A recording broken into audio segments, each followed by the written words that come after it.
Thank you guys for being early, by the way. This might Yeah. be like the only workshop that we're starting exactly on time. Sounds good. Yeah, I think there's a bunch of people with internships and stuff. I guess Mm. they typically get back and get settled in. It takes a little while. Yeah. It's not get back; they're just back the whole time. All right, we're streaming on YouTube. I'm going to go ahead and put the link.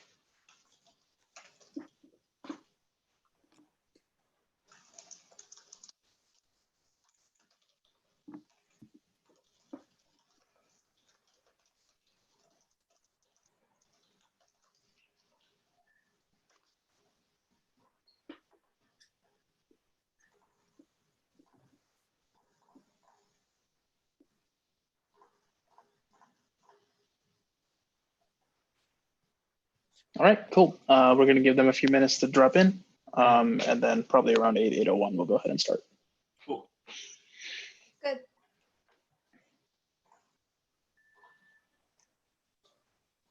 Where'd you say that background's from again?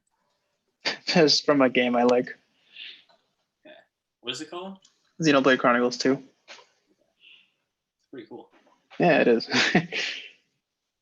I tend to like games with decent graphics. I don't know how they come up with this stuff. Just maybe whatever they want to see in the real world, I guess. Have you ever like messed around with Unity, try to build something? Long time ago. I used Unity way back in 9th grade, I think. Not a fan. Yeah, I felt like it was too complicated. But I'm actually taking a game technology class this upcoming semester, which might use Unity or Unreal. Maybe it's time I circled back to it. There has been some cool stuff that come out of it. Like, have you ever played Monument Valley? No, I haven't. Oh, that's like this really cool iPhone game. It's got a pretty neat graphics. It's a puzzler. It was really popular like 4 or 5 years ago. No, it would just take way too long to create something good. Yeah, that's true. It takes a long time. The learning curve ain't exactly easy either. But all right, looks like we can go ahead and get started. So hello, everyone. Thank you for coming. Welcome to, I guess, week 11 of SummerHacks, if you didn't join us yesterday. Today, we have a workshop for you. We are hearing from Atul and Arushi, who are both members of UT's Genesis program, which they will explain a little bit more about. As usual, if you have any questions, please feel free to type it in the chat. But this time, I will ask questions at the end of the workshop so that we can, consolidate them all towards the end.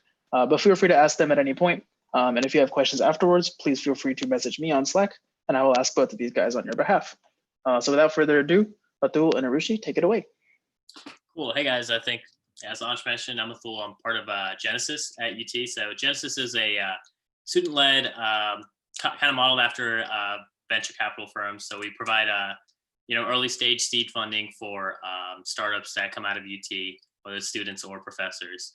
And we're going to be talking about some best practices for pitching a startup, but also just covering for all you guys that are working on a project, if you wanted to take it to the next step, maybe turn it into a startup or a company, what you can expect to at least think about when you're going through that process.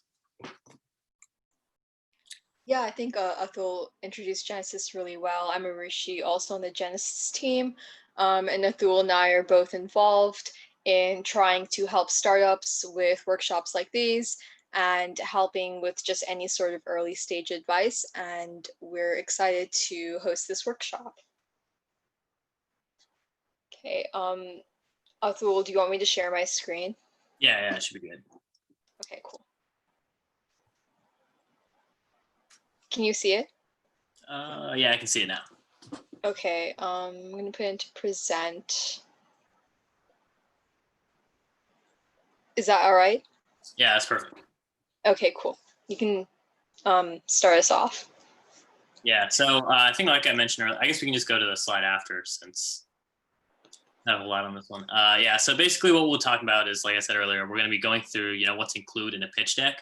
Part of it is like what you should want to pitch, but also it's just stuff that you should generally think about when you're actually trying to start a startup. So it's a good thought framework to have when you're trying to build a company. And then from there, we'll talk a little bit about the actual pitching aspect of it. And then we'll kind of conclude with some of the do's and don'ts, like having seen a lot of companies pitch, we've seen some red flags and green flags in startups that we fund and we see succeed, and some of the stuff that maybe don't work so well when you're starting off early on. So yeah. Cool. So what you typically see in a pitch deck is going to be talking about introducing your idea and specifically the problem that you're trying to solve. And then from there, some of the market research that goes around learning about what the problem is in the large scale of the industry, but also the specifics of what you've learned from your customers. And then from there, you typically talk about, validating and testing whether a product is actually needed in that space, and specifically, what actually works and wouldn't work with as much data and customer feedback as possible. And then from there, in a slide deck, you would typically talk about what your product does, kind of from a high level, but also like all the mechanisms that are involved, and then how you compare with existing solutions, and then traction for your product in terms of users, and the development cycle of your product. And then from there, monetization and maybe steps for scaling. I don't want to spoil too much, so I'll talk about it anyways. So problem introduction. So this is kind of where you highlight the pain point of what you're actually addressing. And oftentimes, especially when you're starting a startup, a lot of times it's easy to get wrapped up in the idea of creating something, but it's more important to really understand the problem rather than get right away in building a solution for something, and understanding like everything that goes into that problem. And it's not just, oh, I've had this problem, I've experienced this thing. I think it's something that needs a solution for it. You really have to talk, even if it's something that you've experienced, you definitely want to talk with customers, understand, what happens in the industry as a whole, what existing, companies exist that are maybe solving that problem, and just understanding, all the nitty gritty details that go around the existence of that problem and what that problem really is. Yeah. And then from there, you have to understand, you might be able to identify a couple people that think it's a problem, but for a startup to be successful, it needs to be a big enough of an issue and a big enough of a market. And that basically ensures that, at least from the perspective of a VC, it's a startup that can scale to be really impactful. So you need to understand, how large is your total industry? How large is your specific customer base? And, are there other companies that are tackling this issue? So I think at first, when I was kind of getting introduced to entrepreneurship, I figured that, competition and other companies, maybe have similar solutions or tackling the same problem is, felt disheartening and maybe like pushed me away from even starting something. But it's actually like the opposite of that. It's a good thing to have competition because, it verifies that that problem actually exists if there's other people who are solving it. And oftentimes it comes down to, how you execute on it. And there's definitely space for more than one company. So I think competition is a very good thing, and understanding why and what they're doing is important. And then, understanding larger industry trends that, are the root cause of maybe the problem, or maybe kind of like lead you towards the root cause. And then nothing is better than actually talking with your potential customers. Oftentimes, you can look at things like Ibis World and a lot of other resources that, point towards a problem, but, nothing is actually as good as talking with your potential customers and users and seeing if it's a problem, and seeing it's a problem that they would pay to fix. And I think that's the best sort of market research that you can do. And then from there, kind of goes hand in hand, testing and validation, right? So this is kind of where you try to understand, one, if a customer would pay for a product, and also, what product would they pay for? What actually addresses their needs? And oftentimes, even if you talk with your customers, they're not going to tell you, I want you to build this for me, because that isn't really the job of a customer to know exactly what they want. All they'll do is kind of give you, like, they'll push the green button or the red button. They'll either give you your money for that product or they won't. And it's your job to iterate on, addressing maybe a potential problem and understanding maybe what the problem is and the root needs that they have from that, and iterating from that. So a great way to do this actually is, getting letters of intent or anything that indicates a customer's willingness to pay. So, one thing I can reference back to some experience that I've had trying to start a venture. I was trying to start something in the hospitality space, dealing with, working with smaller boutique hotels and selling a product to them. And without even having a product, without having anything, we were able to, kind of wireframe like a mock type product thing, even just like a sheet that said this is what it does. And you can, we got in contact with a lot of hotel managers and people that, have the ability to purchase a product, and literally went up to them and described the product and asked them to sign, like, if we had this product in the future, would you want us to contact you and sell this product to you, or would you pay for this? And it doesn't have to be legally binding, but I think having someone sign a paper, puts a little bit more assurance in the fact that they would pay for the solution, and it helps to, know that the problem is real and know that customers would pay for your problem. Yeah. And then from there, in a pitch deck, and I guess in your life cycle of coming up with a startup is, what actually is your product? And a point I want to iterate is that it takes a lot of this other stuff to get through before you even really focus on like really building out your product and what it's going to have. So from here, you have to think about what mechanisms do you need to solve the problem at a high level. And that's very important to think about, because you want to make sure everything is there before you build it out. And you can actually have a working product without even having the software. Say if like software is your product. An example of this, there's a long distance Uber, basically, rideshare company called Hitch that started out at UT.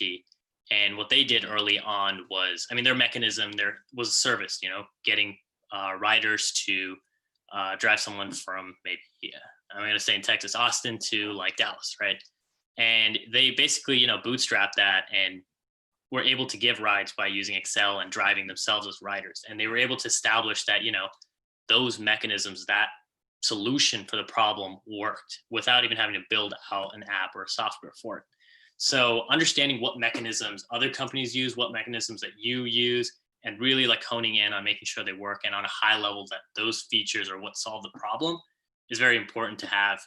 And from there, understanding what makes you different, and especially what makes your company or your product unfair. And when I mean unfair, it's something that should be like irreplicable. So if you have a feature that's better than an existing product, that oftentimes isn't really enough, especially when it comes to software, right? If it's a small feature, existing solutions can pretty much just, create that feature, and that basically makes your product or your company useless. So it has to be something that gives you an advantage to the point where it would take a lot of effort for an existing company or another company to just come and do that. And I'll take Hitch, the long distance rideshare company, for an example. Your initial thought might be that why can't Uber just, introduce long distance rideshare, right? It would just be easy to implement from a software perspective. They already have drivers. But the difference is like the mechanisms that exist to drive long distance rideshare is very, very different in terms of like the cost that they have to pay their riders, creating a marketplace of riders and drivers who need and want to use long distance rideshare, and also having the drivers to actually be able to support that need. And that takes a lot of time and effort and thought that goes into it. And it's not something that Uber can just come in and do instantly. So that would be an example of an unfair advantage that they have, something that makes it hard to like just copy or replace per se. Next side is, traction and development. So this is kind of where, at least this is more so important for a VC than just, develop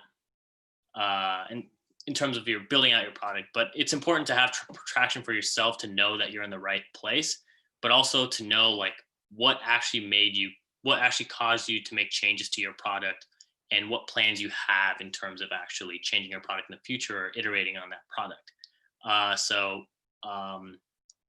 This like understanding like what caused you to make changes is important, because it helps you understand your market better. Every time you iterate on your product, you're understanding your customers' needs a little bit more. And this kind of goes back ties in with market research and testing and validation, but this is specifically geared towards, once you actually have your maybe prototype or your MVP, like what steps are you going to take in terms of figuring out when do I know that my product is ready to scale? That's going to be your, minimum marketable product. So figuring out whether everything is good, figuring out how many users you need early on, and then getting to that stage where you can take it to the next level.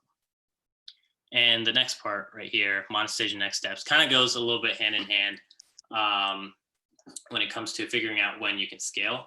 But of course, an important aspect of a business is going to be monetization. You can't have like the difference between just an app and a company is the fact that you make money. But at least my, thought process on this is I personally believe monetization is not as important as any of the stuff mentioned previously. I think if you have a strong enough problem and you have people that are willing to that are really willing to use that, and you have a good product, I think monetization can happen. It's not something that I think once you're at that point, there will be ways of monetizing. But of course, it's not something you should just overlook. And I think the important thing is to have like one, maybe two, very viable streams of revenue. And I think if you spread yourself thin and rely on multiple sources of revenue, it makes it tough to, focus on building out one thing, but also just knowing whether your business is going to be viable or not. So, understanding, if you can get a solid source of revenue, whether it be, paying customers, a freemium model, maybe in a marketplace, you have sponsorships, identifying one stream of revenue that can make you viable, and also understanding what costs you'll have, maybe even in the early stages, but also like when you scale, what additional costs are you going to incur? What do you need to be able to scale? So that kind of goes in what resources do you need? And this part of the pitch and just thinking about it is very important when you're especially trying to raise money to take your company to the next level. So if you're going to a VC to raise money, you need to know what you actually need. And if you have a plan of scaling and what you're going to do with those resources, because that's what they're going to be involved in, providing those resources to help you take it to the next level. Yeah. And that should pretty much cover, I guess, from a high level, the things that you need to look at for a pitch, but also just thinking about taking idea to the next level. Of course, very nuanced topic. There's always, it's not that easy to just take something and make it a startup. But if you guys have any questions, we'll definitely answer, more specific questions at the end. Yeah, thank you, Atul. I think he went over a lot of the basic mechanics that you really need to incorporate into your slide deck.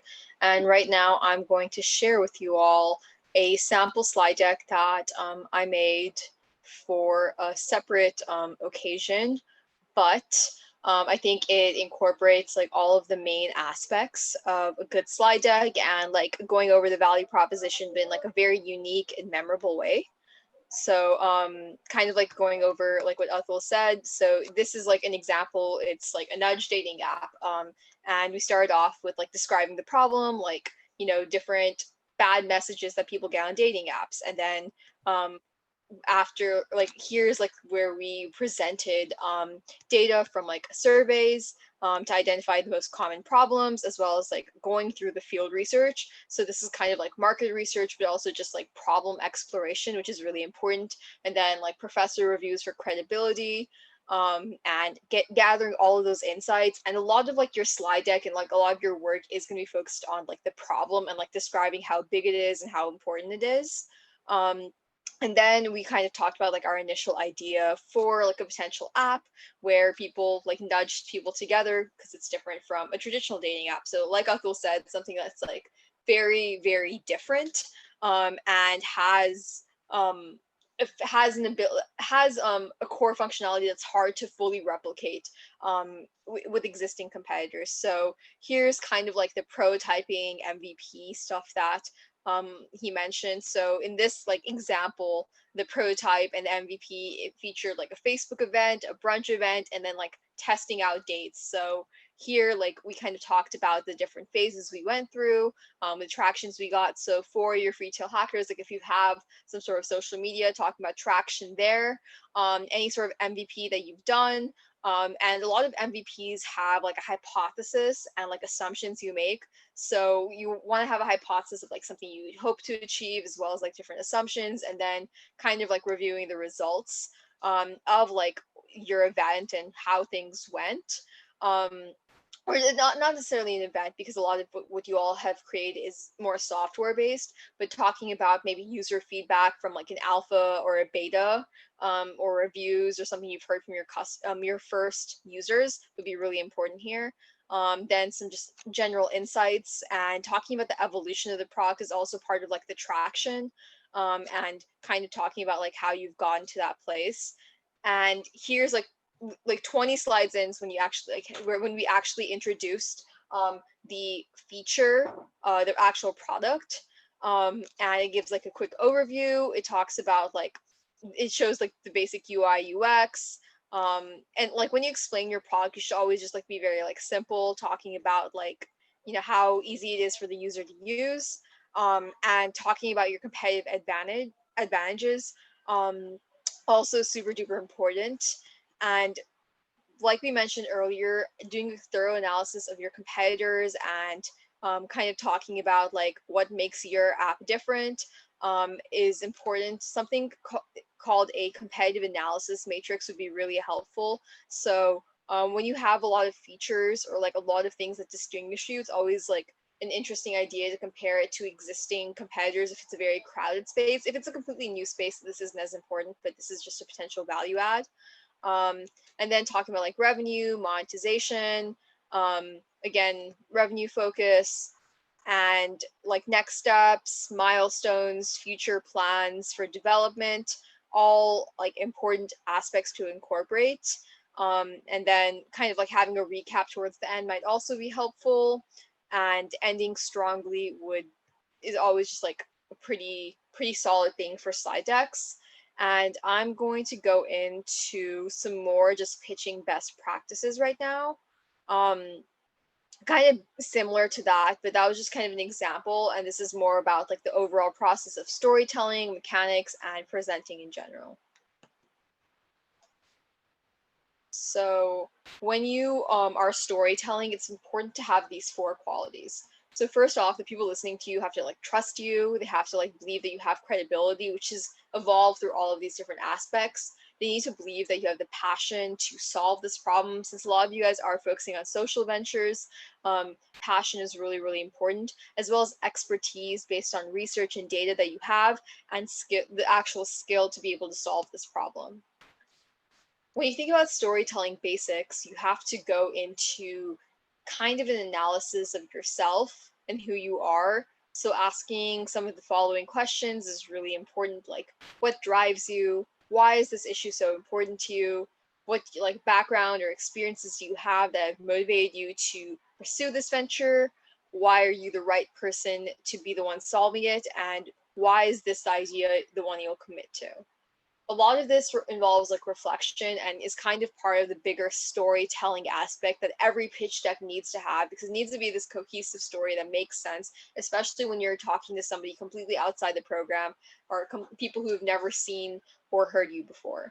And when you're synthesizing it, it's important to include aspects of the why, the what, like how this works, and again, like why it has a unique advantage. Something that we recommend all startups do is have a 1-sentence pitch. It's kind of like an elevator pitch, but really just a lot shorter. So when somebody asks like, what is your product? You should have a very clear answer that addresses like the most basic questions or aspects of your product. So a template for this would be like, our product, your name, has developed whatever you've developed to help target audience, and then like solve some sort of problem, and then kind of focusing on like how it's differentiated. So for an example, just like of that project, like it would be like, our company Nudge has developed a secondary connections-based dating app to help young adults make safe, long-lasting connections in order to overcome the risks posed by traditional dating apps that connect strangers. A longer version of this pitch could be your 90-second pitch. This is really important for social impact ventures, particularly if it's like a very pressing social issue, like if it's like police brutality or involves like poverty or something that's like very, very close to you, it's always good to have like a 60-second spiel about why you're starting this venture, why it's important to you, and then the rest of your 30 seconds talking about your defined offering, audience, problem, and advantage. So in this example, I'm not going to read it, but like the first chunk of it is kind of explaining like the motivation of the founders, and it's always if any of the people on your team have a personal connection to the problem you're solving, it's always a good idea to incorporate that into your pitching and really telling the full story, so that people get a very clear message. And then kind of introducing all of the other aspects of your pitch throughout once people understand your background. Kind of just like general slide mechanics. There are some do's and don'ts. I think they're pretty self-explanatory, but kind of like in the deck that we just presented, it's good to balance words and graphics, have some sort of like visual representation, charts, pictures, graphics, any of that, as well as like a consistent theme of like colors and fonts and visual elements, as well as having some sort of appendix if you do include research or some sort of data. Some things you want to avoid are having large chunks of text or unexplained information, having a very long presentation. So the presentation I just presented was about a 30-minute one, but if you guys have a shorter presentation, you definitely want to keep it quick and simple. And also not using highly technical jargon. If some of you guys have a lot of background in computer science or are explaining a certain feature, like you want to make sure that any user could understand you and that things are presented really clearly. And kind of going on this vein, there are some general tips for like effective presenters, such as like using your emotion to share your passion because that increases your credibility. Starting with a strong hook and ending with an impactful message. So kind of like how we just presented, like we started off with like a very clear representation of the problem. We ended with like how that problem might change. It's always an interesting idea of how you can really make an impact, because most people will forget like the middle part of your presentation, but they will most likely remember the first 30 seconds and like the last minute. So making sure those are where you deliver your message the strongest is very important. And then rest pretty self-explanatory, like having clear logical flow from problem to solution, building trust with your audience, keeping concepts simple, like again, explaining everything at a high level, and then just speaking with confidence and knowing your expertise and merits of your idea. So the last part of our presentation goes over some basic do's and don'ts in startups, and this is based upon a lot of experience Genesis has in having hundreds of companies pitch to us, as well as funding over 30. So this is kind of based on our evaluation of the Genesis of the UT ecosystem for startups. Some do's, best practices would be to internally define team roles, such as product focus, marketing, etc., and full-time commitments. This is really important because we've seen a lot of ventures fail because of a team structure that doesn't necessarily work for all of the members, or people signing full-time offers with other places, or deciding to drop the venture without communicating that prior, which often leads to just difficulty in executing. You also want to make sure you are always seeking customer feedback and iterating from it, because it's no matter how great your product is, like there are always ways you can improve it. So making sure that you keep that top of mind, as well as using like university support resources for funding, for education, talking to professors, using all your connections is really, really important. And as a very young startup, as you all are, it's important to find scrappy ways to do initial customer acquisition, marketing, partnerships, etc. An example of this is for like the Nudge event that we had. Like we hosted a brunch, but we didn't have any funds to do it, and we wanted to provide food. So we cold called and cold emailed about 25 different places in Austin, and we got like 5 different restaurants to sponsor us and just give us like free Tiff Streets or Dunkin' Donuts or like bread, tacos, that kind of stuff. And we ended up getting over $500 just like free food and stuff that restaurants just wanted to give us to sponsor us. So if you make those calls and you really put yourself out there, you're able to be very scrappy in the beginning. Some don'ts that you really want to avoid is one, spending too much money too early in the venture, especially just like in, broad marketing campaigns or in investments that won't really have a defined result. Another thing you want to avoid is immediately outsourcing many core functions such as product development or marketing or branding, because you want to keep a lot of these functions internally as you start so that you can have the expert on your team to kind of work with and change as needed. And you also don't want to hyper focus on developing a million product features and adding stuff on without customer validation. So kind of like Atul mentioned, like not having too many revenue streams, you also don't want to have too many things in your product that don't necessarily make sense until you've really validated each item and made sure that your core functionalities are validated and that customers enjoy them. So a couple more, some do's. Make sure that before you generate any revenue, you legally incorporate or find a way to take care of the financial liability, like perhaps forming an LLC or becoming a corporation will help, because you don't want to have to take the financial liability if something goes wrong, because that would be out of your own bank account. Another thing to do is split equity amongst team members. That this gives an incentive for the team members to actually commit time and resources to the venture. And if there are people who aren't holding equity, like finding out what type of benefits and compensation you need is really important as you continue over the long term. You also want to use clear metrics and milestones to achieve your goals, and have timelines for all of these goals so you know exactly what you want to do when you want to do it. And a couple more things you want to avoid. One, relying only on paid advertising, or I guess paid opportunities that you have to expend a lot of money for without already exhausting your organic connections. As you guys are kind of from all over, but especially like in UT, there are a lot of opportunities for startups to get help free of cost. So make sure that you look into all of those. You also don't want to sign any contracts giving up your intellectual property or a significant amount of equity before some sort of legal counsel or general strategy focus, because making decisions that important early on can really affect your long-term outcomes. Okay, well, it was really great presenting and being able to host this. We wish you all good luck with your ventures. And as part of Genesis, we do have office hours where you can talk to us about any problems you're having with your venture, any just bounce ideas, get feedback, connections, that kind of stuff. So the link to sign up is right there at bit.ly/impact hours if you want to. And Ansh, if there are any questions or concluding remarks, you can definitely go ahead. Yeah, sure. Thank you guys so much for presenting. It doesn't look like we have any live questions today, unfortunately, but that's all right. As always, guys, if you do have questions later or you're watching the recorded version of this, please feel free to message me on Slack, and I will go ahead and ask Arushi and Atul on your behalf whenever it's convenient for everybody. But with that in mind, I think we can call it a night. Thank you guys so much for presenting.